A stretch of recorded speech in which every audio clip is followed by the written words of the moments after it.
Jack and the Beanstalk. Jack and the Beanstalk.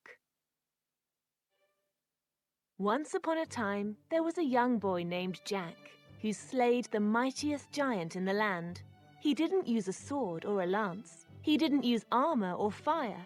He used an old rusty axe, 3 magic beans, and the wild, reckless courage that all young boys and girls seem to have so much of.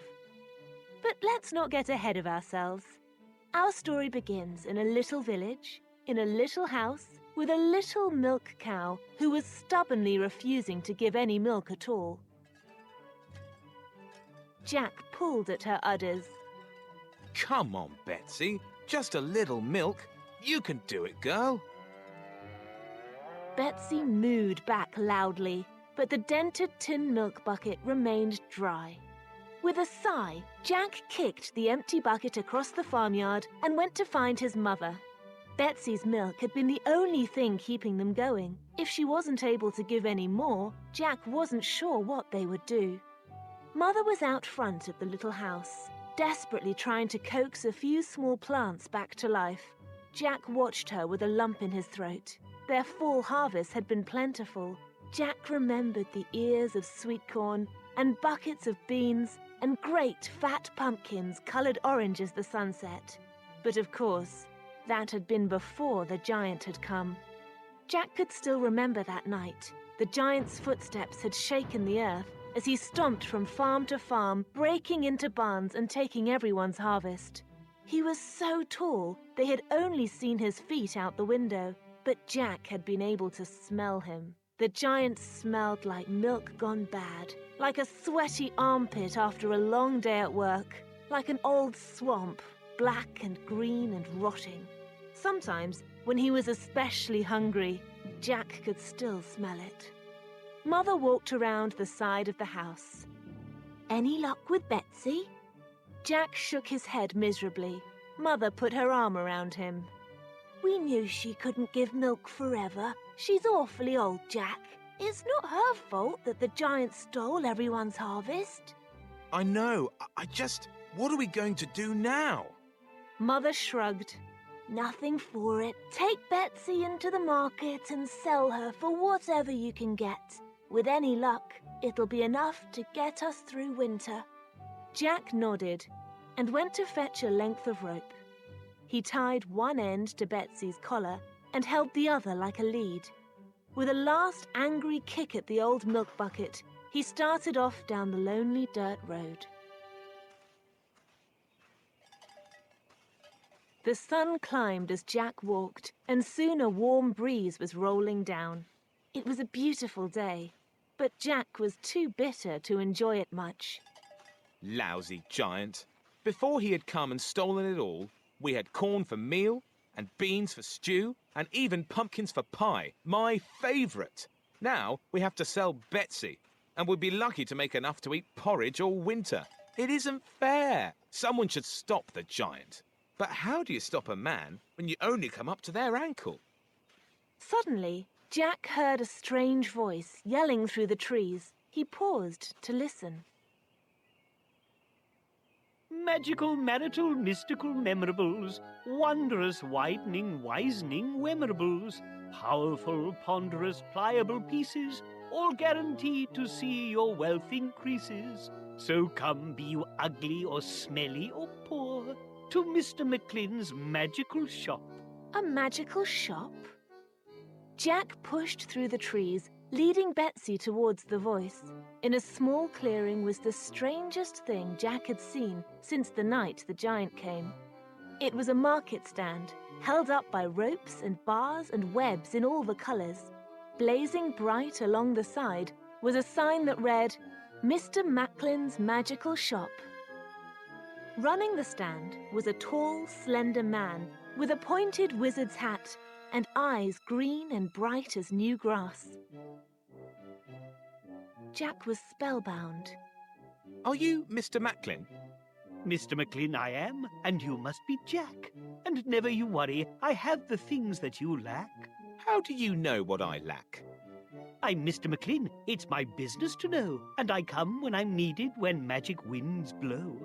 You have a milk cow to trade, and it's food that you need, and I have just the trick for your family to feed. Jack looked at Betsy and then back to Mr. Macklin. I'm sorry, I really can't. I need to bring her to the market to get some oats for porridge to make it through the winter. Porridge is fine, maybe once in a while, but trade with old Macklin, and forever you'll smile. All around them, the trees rustled their leaves merrily. On some level, Jack knew that a random forest clearing was a strange place for a market stand. But somehow, he didn't think twice about that. In fact, he found himself imitating the old man's rhyming ways. All right, Mr. Macklin. Curious you've made me. So, what is it that you have to trade me? Here is my price, and forget the tax. I'll give you 3 magic beans and this lovely old axe. From the folds of his robes, Mr. Macklin pulled out an old woodcutter's axe and 3 golden-coloured beans. Jack leaned down. 3 magic beans? What do they do? Do they jump? Do they grow? Are they tasty to chew? Wondrous things, thunderous things, bunderous, hunderous, funderous things. So you say, and so you said. But all through the winter, they'll keep us all fed? Through the winter and spring, through the summer and fall, through the nights and the days and the solstices all. Jack looked at the magic beans, and the strange old man, and the woodcutter's axe, and then to Betsy, skinny but chomping happily on some withered grass. All right, I'll take the trade. All right, a deal is made. A deal, a deal! He's taking the trade, you won't regret it. It's the best deal you've made. Take the beans home and plant them at your leisure. And then, when they grow, follow them up to the treasure. Jack took the 3 magic beans and the old axe and gave Betsy a hug goodbye and started on home. He was quite happy with himself until he rounded a corner and saw his mother working in the garden. All of a sudden, the craziness of the situation hit him. Had he really traded their only cow for 3 beans and an old axe? What had he been thinking? Mother stood up and smiled. So, what did you get for the old girl? Well, nothing to do but tell the truth now, Jack thought. I met a travelling salesman in the woods. He was magical. He traded me this old axe and 3 magic beans for Betsy. Funny, Jack. What did you really get? So Jack told her the whole story, doing his best to get the rhymes and the colours and the rest just right. But the more he talked, the angrier his mother got. By the end, she just kept yelling, Magic beans? Over and over.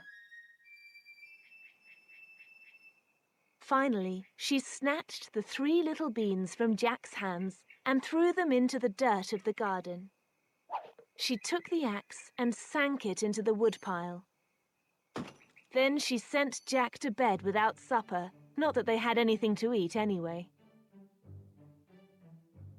Jack lay there feeling miserable, belly growling, and promised himself that he'd wake up early the next morning and go and find Mr. Macklin and trade back for Betsy. He'd make it right. He had to, for Mum. So the next morning, just as the sun peeked over the horizon, Jack slid from bed. Mother was still softly snoring, so Jack dressed quietly and slipped out the front door. Rubbing the sleep from his eyes as he crossed the front garden, he almost walked directly into the giant beanstalk. Giant doesn't do it justice, really. Picture the biggest building you've ever seen. This beanstalk blows it away. A thick vine as big around as his house, and so tall that the top was lost in the clouds. It was bright green and gold, with evenly spaced leaves with stems that looked suspiciously like rungs of a ladder. Magic! Jack whispered as he ran his hands over the plant. Then, without stopping to think about the danger, he began to climb. Hand over hand, he pulled himself up the giant beanstalk, Soon, when he looked down, his house looked like a toy. Higher and higher he climbed, and below him the entire world seemed to spread out, small and hazy. Jack clung to the stems and continued up and up, thinking only of Macklin's promise that the magic beans would lead to treasure. Wondrous things! Thunderous things! Bundrous, hundrous, thunderous things! When Jack passed through the clouds and into the blue sky beyond, he was met with a stunning sight. There, sitting on the tops of the clouds, as though they were solid ground, was a castle. Not just any castle, a giant castle. Now, a wise boy may have turned back home, but Jack, for all his strengths, had never been a very wise boy. So instead of turning home for help, he leapt from the beanstalk to the castle steps, landing at the base of the impossibly tall door. Jack squeezed underneath it through the gap between the door and the floor. Inside, the castle was quiet and filthy. Bones were scattered along the stone flooring, scraps of food littered every surface, and the stink of giant filled Jack's nose.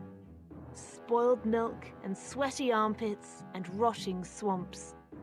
On a table 100 feet in the air, Jack could see a platter of pumpkins. No doubt about it, this was the home of the giant who had stolen their crops. Well, if he can steal them, I can steal them back! Jack crept over to the table and began to climb up the leg. Finally, huffing and sore, he pulled himself up onto the tabletop. The platter of pumpkins was there. Next to the pumpkins was a wagon-sized bowl of roasted sweet corn, a crudely carved wooden spoon, longer than Jack was tall, and a leather coin purse big enough to be a backpack. Jack peeked inside the purse and saw 3 large golden coins, each the size of a dinner plate. Wow! Those could do more than get us through the winter. It would feed me, Mother, and the neighbors for years. He looked around the castle again, but there was no sign of the giant, just the soft clouds drifting by outside the windows. Thank you, Mr. Macklin. Jack smiled as he pulled the coin purse on over his shoulders like a backpack and climbed down the table leg. He had just reached the floor when the great front door burst open. Jack ducked behind a table leg, shaking with fear. From his hiding spot, Jack could see 2 enormous feet and thick, gnarled legs stretching up and up into the air. And the smell was worse than ever. It was the smell of rot and death and all manner of evil things. The giant was home. Fee, fi, fo, fum. I smell the blood of an Englishman. Be he alive or be he dead, I'll bake his bones to make my bread. Now, Jack was very fond of his bones and definitely didn't want to see them turn to bread. He waited for the giant to cross the room, each step as loud as thunder, and then ran for the front door. Fee, fi, fo, fum. Come out, little thief, now. Don't you run. Miraculously, Jack made it to the door and slipped back underneath unseen. Behind him, he could hear the giant moving furniture, still searching for him inside the castle. That was too close. Jack leapt from the castle steps and grabbed the giant beanstalk and carefully climbed back down to home and safety. That night, he showed his mother the purse and the 3 golden coins, and she apologized, and they laughed and danced and cried tears of happiness. But the next morning, when they awoke to find the beanstalk still there, Jack decided he would make another trip. But Jack, with the gold, we'll make it through the next 10 winters. The giant stole everyone's food. I'm going to make him pay. So Jack climbed the beanstalk again, determined to find more treasure to share amongst his friends and neighbors. He entered without issue, And this time he found the giant's bedroom and climbed up onto his dressing table. There he found many unsavory and soiled things. But he also found a pair of earrings, each one with a diamond the size of his head. He put them into his pack and slipped back to the floor. He was just about to go under the front door when it banged open. Jack threw himself to the ground and felt the door miss his head by slim inches. Then came the smell. The giant was home. Fee-fi-fo-fum, I smell the blood of an Englishman. Be he alive or be he dead, I'll bake his bones to make my bread. This time, looking nearly straight up, Jack had a clear view. The giant was gnarled and ugly, hundreds of feet tall, with a broad face and squinted black eyes. His red-veined nose bristled with long black hairs, and his crooked teeth were streaked with brown rot. Quiet as a mouse, Jack slipped right by the giant's feet and out the door. Leaving the giant to search for him again, he climbed back down the vine and was home by dinner. That night, Jack and his mother invited all their neighbors, and they shared in the treasure they had stolen from the giant. There was a great celebration, and Jack was declared a hero. Everyone was happy, but still, Jack couldn't help but think that there was more treasure to be had. So the next morning, while everyone else still slept, Jack again climbed the beanstalk. Up and into the clouds he climbed, and when he reached the giant's castle, it was silent and still, as it had been for the past 2 mornings. Once again, Jack jumped through the clouds to the castle steps and slipped in under the castle door. Except this time, a giant hand slammed into him, long and gnarled fingers closing tight around his body, digging in painfully and squeezing the air from his lungs. It was a trap. The giant had been waiting for him. The giant laughed and lifted Jack up and up until they were eye to eye. The giant roared. Fee-fi-fo-fum. Looks like I caught me an Englishman. He's alive, but'll soon be dead. I'll eat him whole, never mind the bread. Jack felt himself being thrown high into the air. He spun fast and wild, and then started to fall. Below him, he saw the giant's upturned head, mouth opened wide. The giant was going to swallow him whole. No, no, no! Jack yelled, hands flailing. By pure luck, he caught a handful of the giant's bristling black nose hair and hung on for his very life. His feet dangling into the giant's mouth, Jack shouted, You're not going to eat me! Just then, the nose hairs pulled free, and Jack slipped backwards, teetering onto the edge of the giant's open mouth. He spun his arms, No, no, no! trying to keep his balance, but it was no good. He started to fall in. Luckily, as the nose hairs ripped free, the giant gave a mighty Shoo! and Jack, with his handful of nose hairs, shot across the room. Whoa! He landed on the giant's bed, bounced twice, and then rolled to a stop, the world spinning wildly around him. The giant sneezed again and again. Shoo! Shoo! Jack knew he only had a moment. He ran to the edge of the enormous bed. Peering over, he saw the giant's dirty blanket stretched all the way to the floor. I could use it as a slide, but what if it doesn't work and I smash into the floor? Decisions, decisions. Before he could make up his mind about what to do, the sneezing stopped.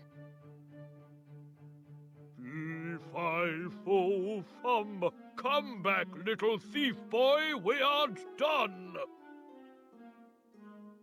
Out of options, Jack closed his eyes and threw himself off the side of the bed. the giant's crushing hand missing him by inches.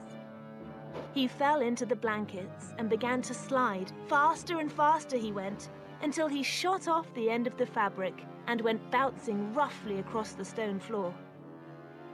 The giant roared and came after him again, but Jack dodged under a table, slid under his deadly fingers, and then shot out under the front door. He leapt from the castle to the beanstalk and began to half-climb, half-slide down the plant. He hit the ground in front of his house a short while later with a thump. Mother ran out of the house. Jack, are you okay? Jack started to say he was fine, but then the beanstalk shook. Looking up into the clouds, Jack could see the giant had left the castle and was attempting to climb down the beanstalk. The giant! He's coming after me! Jack, come on, we've got to run. But Jack remembered Mr. Macklin instead. He ran past his mother to the woodpile and pulled out the old axe that had been part of the trade with Betsy and the beans. It felt warm in his hands. He ran towards his mother. Out of the way! And then he began to hack at the beanstalk. It shook with every step from the giant's massive feet, but still Jack chopped and chopped, Mr. Macklin's old axe biting through it like butter. After a minute, it began to tip and groan. Jack, you've got to move. Jack looked up and saw the beanstalk was beginning to fall towards him. He dove out of the way and watched in awe as the whole towering thing came crashing down to the ground.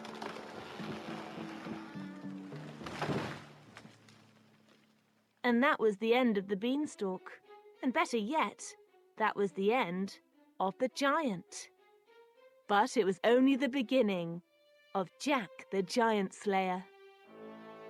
From that day forth, word spread about what Jack had done, and he travelled from town to town, armed with nothing more than his courage and Mr. Macklin's old axe, slaying giants and saving the day. So next time you go out for a walk, and don't get crushed by a giant's foot, just know you have Jack to thank. The end. Rumple Stiltskin. Rumple Stiltskin. Once upon a time, an old farmer was cutting wheat in his field with his daughter Mercy. They were singing, Hey ya, cut the wheat and gather the straw. Then the king rode up with his guards. Farmer, I see you're harvesting excellent crops. Why haven't you sent hay to my stable at the castle? The knights who keep us all safe rely on those royal horses. My king, if I sent hay to the castle, my own animals would starve, for I have barely enough to feed them. The king replied coldly. Then off to the dungeon you go. Guards, seize him! Mercy leapt in front of her beloved father. Wait, please. I know a way we can make it up to you. The king was intrigued. How is that, fair maiden? Mercy felt desperate. I'm magical. I can spin straw into gold. Give us time and we will fill your treasure chests. The king called her bluff. Gold from straw? You shall come immediately to my palace. You will spin gold, pay your debt, and make me riches beyond my wildest imagination, for I love riches. Mercy was shocked. What was I thinking? Couldn't I make up a better story? Any story? Not knowing what else to do, she left with the greedy king for the palace. That night, the king locked Mercy in a room heaped with straw. In the only clear space stood a wooden spinning wheel. The king looked at her harshly. Spin this straw into gold by sunrise, or you shall never leave this room. The door closed, and the girl fell into a heap, sobbing. Spin straw into hay? I am doomed. I'll spend my life in here forever. After hours of crying, a strange small man entered the room. His skin was wrinkled as the rough bark of a tree, and he had a long grey beard that ended in a curl. Farmers' daughters, tell these ears the reason for your heartfelt tears. The king commanded me to spin this straw into gold by sunrise, but I cannot. He'll keep me here until there's nothing left but my skeleton. The odd little man cackled. I may be short, I may be old, but I can spin straw into gold.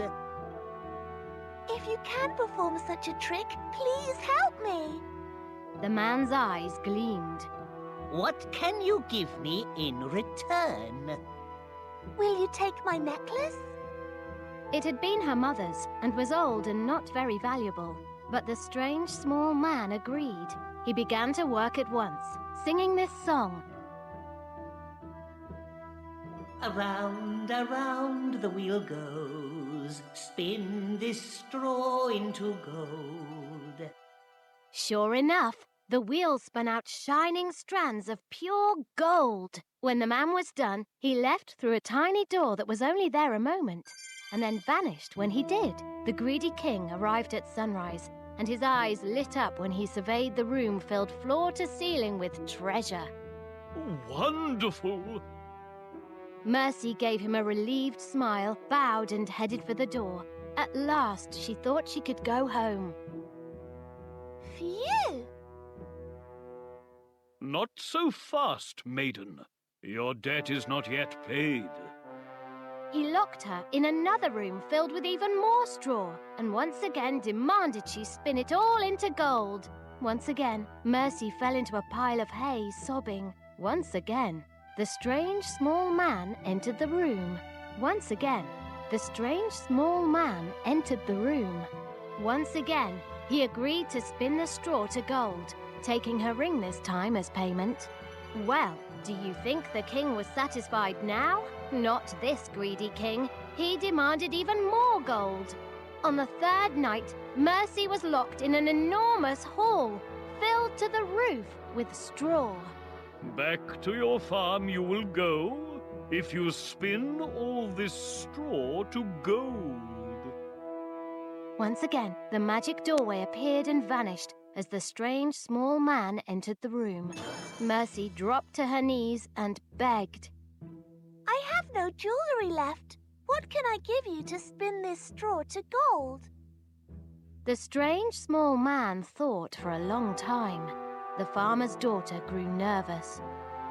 If you give me your first baby girl, I'll spin this straw to gold with a wheel and a whirl. The farmer's daughter hated to agree, but she had no other choice. She hoped over time he would forget this crazy request. Reluctantly, Mercy accepted, and the strange little man spun the straw to gold.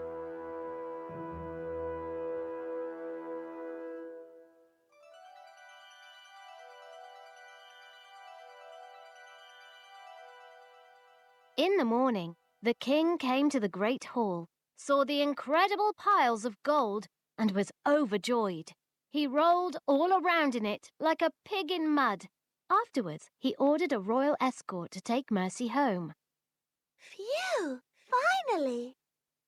After a few years, Mercy fell in love and married the boy next door. They set up a happy home, and soon they were expecting a baby. The farmer's daughter worried about her long-ago promise to the strange small man. Who was he? Was he serious? That was so long ago. How would he ever know if I had a child? Mercy gave birth to a beautiful baby girl. She and her husband were ecstatic. Their daughter, whom they named Joy, grew into a happy, curious, delightful child who loved to play in the forest.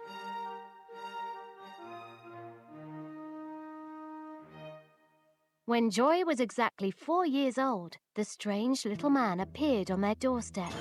He looked exactly as he had years before, with skin furrowed as tree bark. his grey beard twisting up at the end. It is time to keep your promise, a precious debt you must pay. Your daughter, your joy, she must leave with me today, today, today! Mercy sobbed and pleaded for her daughter. The strange man smiled cruelly. He loved games and decided to prolong Mercy's distress. I will sacrifice my claim if you are able to guess my name. If you do, the child stays, but you must guess it within 3 days. Mercy agreed at once. She called an emergency meeting of everyone she knew. They wrote down every single name they could think of, names from near and far, until they had a list so long it stretched from one end of her house to the other. The next day, the magic doorway appeared in her house, and the small, strange man stepped through it. Mercy took a deep breath and started at the top of her list. Abigail. Abernathy. Albert. Anne. No, no, no! Smirked the strange small man as Mercy paused for breath. By the time she reached the final name, Zachariah, she had almost lost her voice, but the tiny wrinkled man only laughed. He bid them goodbye and vanished. The next day, the awful strange man came back. Mercy and her husband had stayed up all night long, coming up with even more names. Aaron. Abraham. Adam. Mercy read in a tired voice. She nearly cried as the strange man shook his head at every one until she reached the last, Zebediah. The strange small man loved playing this game, for he loved to win. Oh, how you cry, how you whine. Tomorrow's your last chance, and then she's mine. Mercy didn't know what to do. It was over. She had exhausted every possible name they could think of. She fell to her knees and clasped her daughter to her chest. She decided to spend her last day with Joy, doing what Joy loved best. Come now, Joy. Come with Mummy. Let's go on your favorite walk through the woods. Joy loved the woods, but she loved new adventures even more. Can we go through there instead, Mummy? She pointed to a space in the room. Mercy saw nothing. What do you see there, Joy? It's a little door. The funny man always goes through it. Can we? The magic door. Joy can see it. Mercy thought. Perhaps if we could spy on the strange small man, we might be able to discover his name. Let's find out. She felt a flicker of hope. It was a small chance, but better than nothing. Take my hand and lead me through the door. Joy held her mother's hand, and Mercy's breath left her as her daughter vanished right before her eyes. The girl tugged on her mother's hand, and Mercy stepped through the invisible doorway too. They found themselves in a dark green thicket. Someone nearby was singing. Joy and Mercy followed the sound silently. As they drew closer, the thicket grew darker, and Mercy recognized the voice of the odd little man. She held a finger to her lips to keep Joy quiet and peered through the trees. There he was. His long beard swung back and forth like a pendulum as he gleefully danced around a fire and sang, At tricks and riddles and jokes and jests, I'm always better than all the rest. Are you baffled? Are you puzzled? Perfectly perplexed? Try to guess my name. You'll never guess. I'm the wittiest wit. I win every game. Yes, I do. Rumple Stiltskin is my name.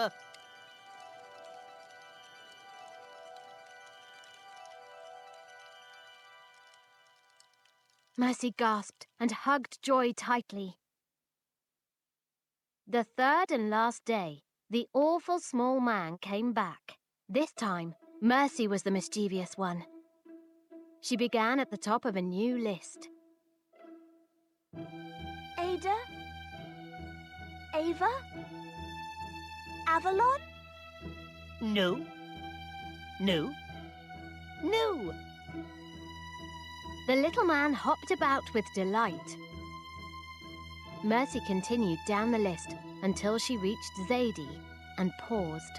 The room fell to a hush. What a long list of names, but I did not find a one among them the same as mine.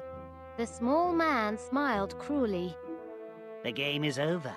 The Joker is wild.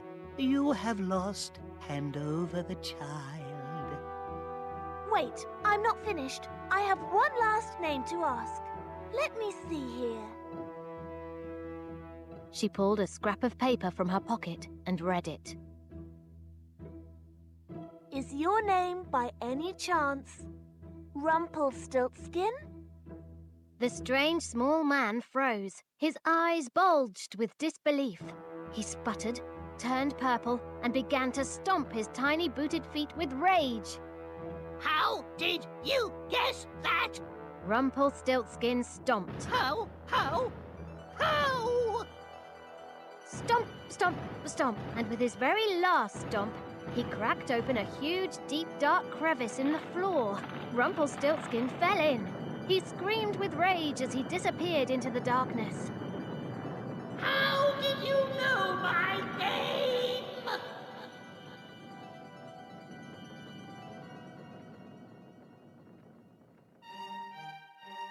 Mercy and her family held each other, relieved and happy, their troubles behind them.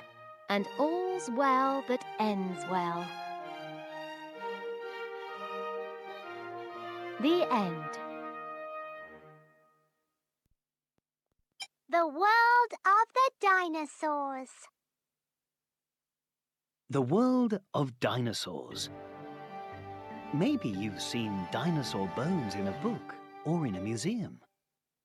Scientists called paleontologists use bones and fossils they find in the ground to help them understand what dinosaurs looked like a long time ago. It's like solving a puzzle or a riddle. One important tool a paleontologist uses to solve a puzzle is his or her imagination. Having a good imagination is useful and fun. In this story, using your own imagination, you can picture what the world was like during the time of the dinosaurs, just like a paleontologist. First, close your eyes. Picture yourself up in the blue sky. Instead of arms and hands and fingers, you have wings. You're flying on the wind through puffy clouds. Instead of a mouth, you have a long beak, like a bird. Have you ever seen a stork or a pelican catch a fish? Your beak is a little like theirs, made for catching fish. But you're not a bird at all. You are a reptile. Like lizards, alligators, snakes, and turtles. But unlike those animals, you are a flying reptile. Ah! You are called Pteranodon. Tilt your wings, dive and soar above a wide, flat ocean. When you reach land, the coastline looks different than it does on a map. You are living a long, long, long time ago. 65 million years in the past. This time is called the Cretaceous period. There are no buildings or roads or cars.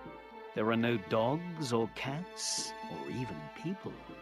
This world is warmer and more humid than today. There are mountain ranges and smoke clouds. Lava bubbles up from erupting volcanoes in the distance. You spot a peaceful valley and swoop in to investigate. There are trees and plants everywhere. You glide over a murky swamp in the forest. The scent of the world's first flowers fills the air. Birds chirp and call to you as you fly by. The birds chase buzzing insects. You join the hunt. When you are a pteranodon, zipping after a dragonfly is fun. Zip, zip, zip.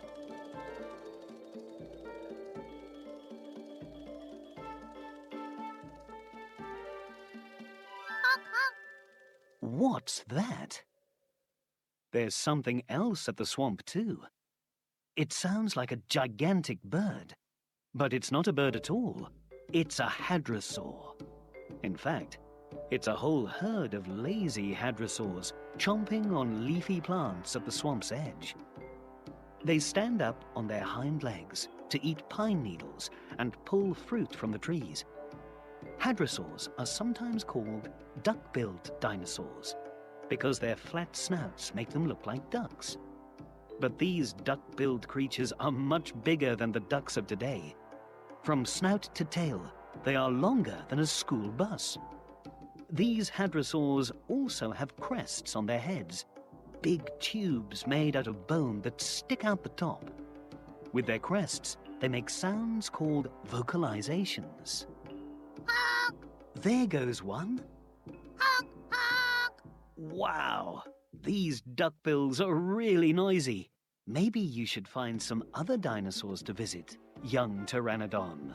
You squawk goodbye to the duckbills and fly off to the east, where an enormous dust cloud looms over the valley. But this isn't any dust cloud. A family of triceratops is making it. They are big, heavy, and walk on 4 legs like an elephant. Instead of a trunk, each triceratops has a beak, like a parrot, and a bony frill, like a shield on its neck. And watch out, because even the littlest triceratops has 3 pointy horns, a horn over each eye, and one on the tip of its nose. Charge! Ouch! The triceratops family is hungry. Munch. Munch. They gobble up all the plants they can find.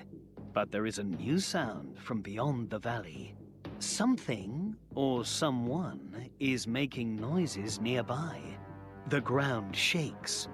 The adult triceratops snort, paw the ground, and form a circle around their little ones. Their horns are pointed outwards, ready for anything. They hunch down behind the bony plates on their heads, forming a protective wall. Suddenly, the trees part, and out lurches a Tyrannosaurus Rex. I'm sure you know all about T-Rex. He's as tall as a 2-story building, with a mouth full of sharp teeth the size of bananas. He doesn't eat bananas, though. He eats meat. And right now, he's hungry. Very hungry. He sees the Triceratops and charges. The Triceratops squeeze in tighter, protecting their young. The T-Rex lunges, and Mummy Triceratops drives her horns at the attacker, scratching the T-Rex's leg. Frustrated, the T-Rex limps off. The Triceratops have won. Uh-oh. The T-Rex lumbers back through the trees and heads towards you. Time to leave. You swoop high into the air. And the T-Rex roars again, disappointed that it missed out on another meal. You fly over a river and over a forest of huge trees. When you are far, far away, you land on a large, round rock to rest. Phew. Safe. But is it? You hear something. There it is again. A rumbling. You look to the left. You look to the right. You hear the noise again. But there's nothing here but the big rock. Is it an earthquake? No. Is it a volcano erupting? No. Another T-Rex? You hope not. Then the rock moves. It shakes and gently rumbles. It isn't a rock at all. Young Pteranodon, You've landed on an ankylosaurus that looks just like a rock. He has a bumpy armored shell like a turtle and a club on his tail. He's the size of a big car. And you know what else? He's snoring. Ankylosaurus is asleep. It's bedtime for many of the dinosaurs now. The sun is low, turning the Cretaceous sky a warm orange color. The air is damp and soothing on your skin. All this imagining is hard work. Fold up your wings, young pteranodon, and find a soft nest to rest your head. There you go. Nice and safe. Nothing will bother you here. Now curl up, close your eyes, and go to sleep. And may you have sweet, sweet dinosaur dreams. The end. Theseus and the Minotaur. Theseus and the Minotaur. This myth takes us back more than 2,000 years to ancient Greece. It is a timeless adventure story of wars and warriors, heroes and monsters, love and bravery. And at the center of it all lurks the Minotaur. The Minotaur was a terrible beast, a 10-foot-tall giant with the body of a man and the head of a fearsome bull. His eyes glowed red, his body was thickly muscled, and when he roared it sounded like this.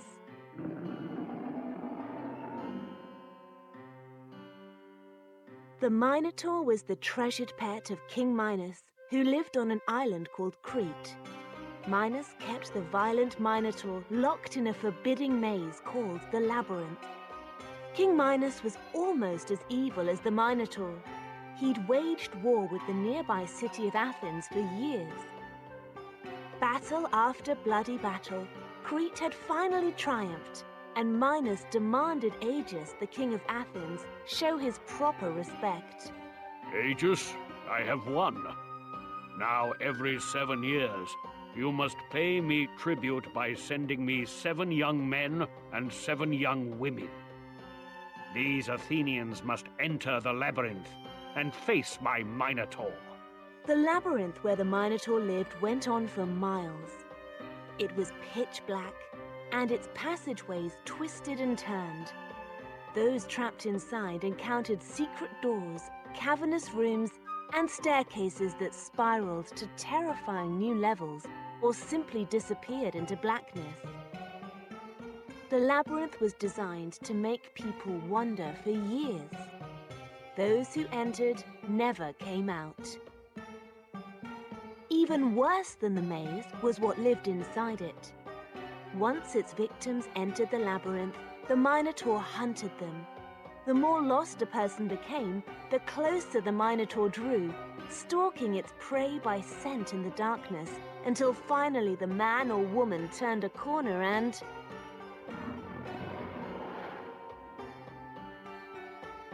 was never heard from again.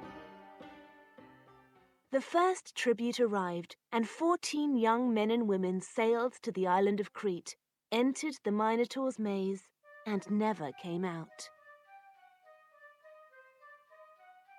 Another 7 years passed, and Athens sent 14 more men and women to Crete, where the Minotaur devoured them.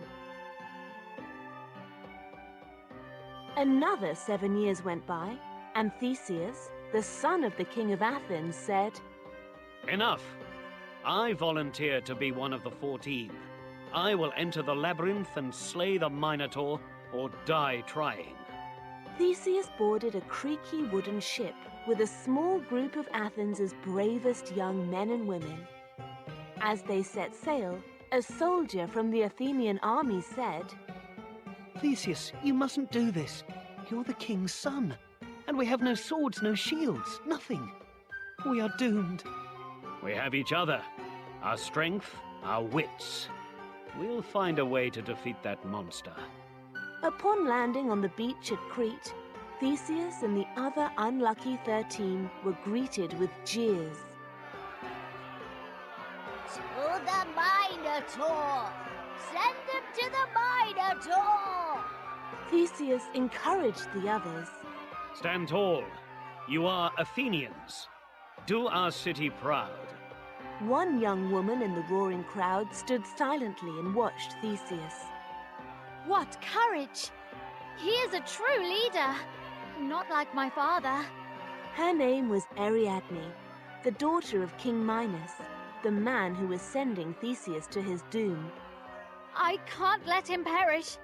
I have to help him. That night, she slipped from her room in Minos's castle and crept to the dungeons where Theseus and the other Athenians were locked away. She bribed the guards with gold. Look the other way and say nothing of this to my father. As you wish, my princess. The guards stepped aside. Theseus, wake up. Who's there? My name is Ariadne. Ariadne, daughter of Minos? Shh, yes. I've come to help you. From her robe, she pulled a spool of string. Tie this to the door at the entrance of the maze. Unroll it as you go. If you defeat the Minotaur, follow it to find your way out. Theseus smiled at her. I appreciate your gift, but without a weapon, I may not survive long enough to use it. That is why I also brought you this. She held up a small sword that gleamed in the moonlight. It should be short enough to hide under your robe. Yes, that will do nicely. Tell me, why do you risk your father's anger? Ariadne handed him the string and the sword. I know of no other ruler who would stand by his people as you have. You've risked your life for them coming here. She leaned over and kissed his cheek. Good luck, Theseus. If you win, I'll be waiting for you at the entrance door of the labyrinth. She left and quietly returned to the castle. The next morning, the guards woke the imprisoned Athenians. Get up! The Minotaur is hungry for his breakfast. They led the prisoners to the lowest level of the dungeon. There stood a large wooden door built into a rock wall. A waiting guard sneered at Theseus. Good luck. He pushed them inside and closed the door. Theseus quickly pulled the spool of string from his robes and threw it to one of the young Athenian women. Daphne, tie this to the door. Unwind it as we go. We'll use this to find our way back. Now, all of you, grab a torch and follow me. Theseus lifted a flaming torch. Several others flickered on the wall. Torches? I thought the maze was supposed to be as black as night. I think someone is helping us. Who? The king's daughter. Into the maze they went, following mile after mile of gloomy passages. As they walked, they unwound the string, creating a lifeline back to the entrance door. Their flickering torchlight revealed deep scratch marks on the walls. What is this? Does the beast have claws as well as horns? False doors opened straight into stone walls. Staircases dropped off into bottomless pits. Periodically, they turned a corner to find scattered human bones or large piles of stinking manure. They were getting closer to the monster. With each turn, the smell of barn and sweat grew stronger. Then they heard sounds. Heavy hoofbeats, bellowing, and claws on stone. Theseus stepped forward. Get behind me. Why? Because I have a sword. The blade seemed to glow in the torchlight, and all the Athenians stood behind Theseus. He led them around the next corner, and there, in the vast darkness, glowed 2 red eyes. The Minotaur breathed menacingly.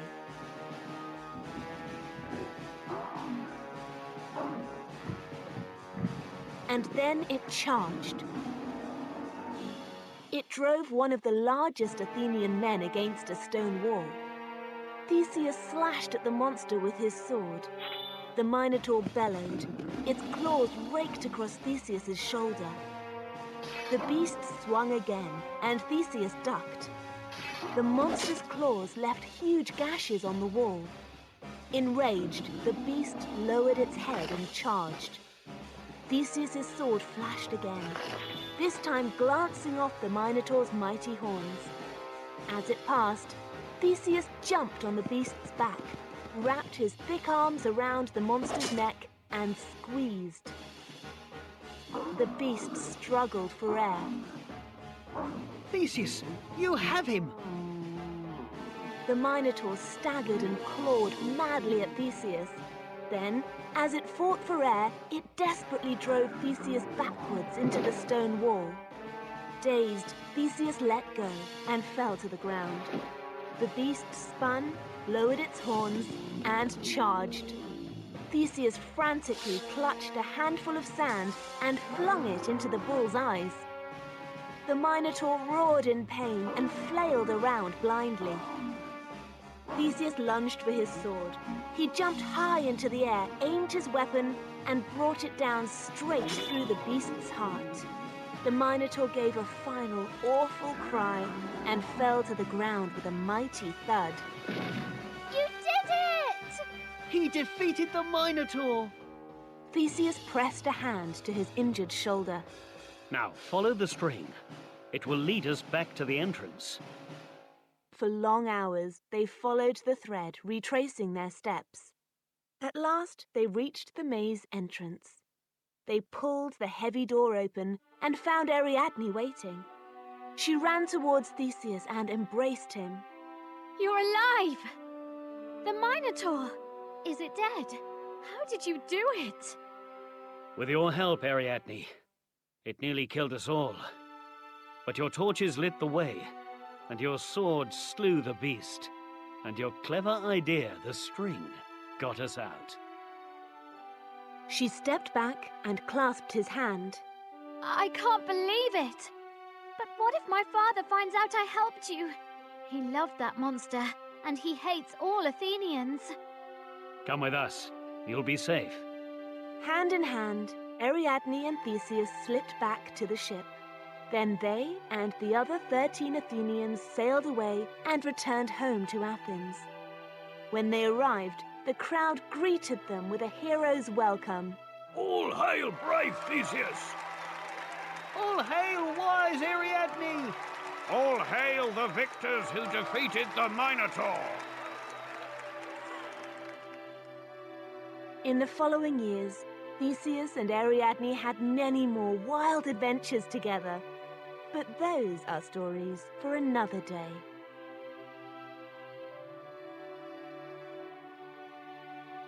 The end.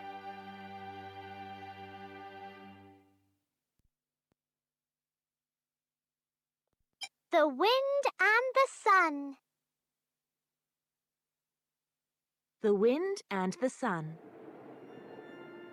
One fine spring day, the wind and sun were talking together in the sky. Well, arguing would be a little more accurate. You see, the wind and sun have been friends since the earth was born, so it's natural for them to argue from time to time, even though they really don't mean anything by it. What a beautiful day it is today, The wind said breezily. You're very welcome, Replied the sun, beaming with pride. They were floating above the world, but their attention was on a happy little valley that was right in the middle of nowhere in particular. The valley had tall amber grass, billowing shady trees, and a single dirt path that was used by the deer and bunnies, and even the occasional human. The wind took offense to the pleased tone of the sun's voice. You know, you can't take credit for every nice day. If I wanted to, I could blow and blow and blow and wreck it all. The sun looked over, brows furrowed, confusion dawning. But why in the world would you want to do that? Everything is nice right now. Look, there's 2 deer playing in the light. And there, it's a bunny digging for veggies. And see, here comes a friendly girl down the path. Look at her lips. She's singing a song. I'm just sick of you getting all the thanks every time someone goes outside. I blow all the rain clouds away, and all the people can say is, "Gee, what a sunny day. We should go outside. How nice." No thanks for wind. Not so much as a high five. Not so much as a low five. The sun smiled warmly. I think you're blowing this out of proportion. People thank you when they fly kites. Wind blustered. Kites! I'm so sick of kites. That's the only time anyone thinks about me at all is kites. Why don't you go and fly a kite if you like it so much? There are also sailing boats. Don't you even talk to me about sailing boats. It used to be sailing boats everywhere. Now they use petrol and sails are just a gimmick. A gimmick? Ask Blackbeard if I'm a gimmick. Ask Christopher Columbus. Who powered their ships? That's right, me, the wind. The sun stretched and leaned back, arms behind her head. Relax now, Wind. Everyone knows how powerful you are. Powerful, that's right. In fact, I think I'm more powerful than you. It's not a competition. Besides, powerful can mean a lot of things. Let's just enjoy the day. No, it is a competition. At least it is now. It's on. You hear me? Fine. I can see you won't give this up. So tell me, what's the competition? Well, there. The girl singing on the path. She's wearing a coat, see? The sun looked down and saw that, yes, the singing girl did have a spring coat on.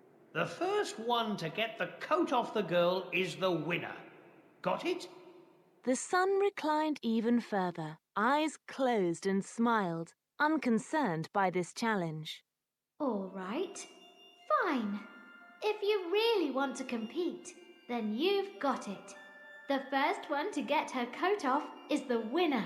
I go first. He concentrated on the girl walking on the path far below. The wind started to pick up, a little at first, but then it began to howl and rage through the valley. The girl's coat began to flap and snap wildly, so she buttoned it to her chin and hugged it tightly to her body and sang, Wind, wind, a winding well, it's really, really blowing. Wind, wind, a gusty gale, I can barely keep on going. It's raging strong and I may be wrong, but it won't last long on a day like today. The wind kept on blowing until eventually, finally, it was all blown out, and he had to take a break. Her coat is still on, said the sun, shining with happiness. That was just a warm-up. Here I go for real. This time, the wind didn't howl and rage. It stormed and thundered. It crashed and roared. It pushed and blew and unleashed such a powerful gust that the poor girl in the valley nearly tumbled off her feet. Her coat flapped and cracked like a sail in the wind, billowing and creaking and straining the seams. But the girl just held it tighter than ever and sang out into the turbulent air, Wind, wind, a raging roar, it's really, really blowing. Wind, wind, where's that before? I can barely keep on going. It's whipping badly and howling madly, but I'll face it gladly on a day like today. The wind kept on blowing until eventually, finally, it was all blown out, and he had to take a break. Her coat is still on, the wind wheezed. Ooh, she's stronger than she looks. I'd like to see you try. Sun stood up and patted her friend on the back. Oh, Wind, you tried much too hard. Doing things by force may seem to be the easy way at first, but you'll get much further with a little sunshine than you will with a whole sky full of angry storms. And with that, The sun smiled down on the valley. A gentle warmth spilled from its golden rays and laid peaceful and thick as honey across the girl, coating her in coziness and causing her to sing out, "Sun, sun, so bright and warm, the sky is quite a beauty. Sun, sun, chase away the storm, your honor and your duty.